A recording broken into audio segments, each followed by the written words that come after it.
Так, ну что, мне понравилось видео, как делать не надо. Надо делать вот так, так. Ребята, смотрим. Мне этот монтаж напомнил одного человека, с которым я работал.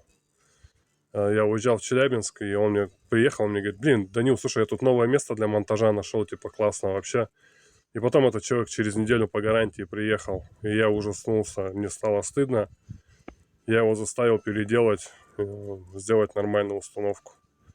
Ну, там еще свои нюансы были. Там он какую-то бэушную автономку купил, клиент. Ну, ладно, не суть. В общем, ребятки, смотрите.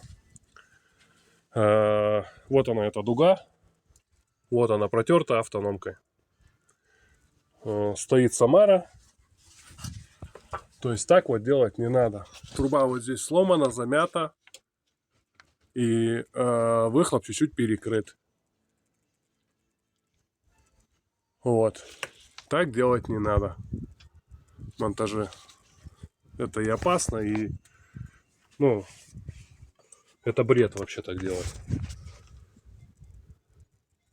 Тут Самара аж тройка стоит. Видимо, монтаж давно делали, может, 2 киловаттах не было. Вот. Так что... Можно было 2-киловаттку аккуратнее поставить и за сидушку сюда. Оптимальное место. Либо в ноги пассажиру, либо водителю. Но по центру ее ставить не надо. Все, всем добра, ребятки.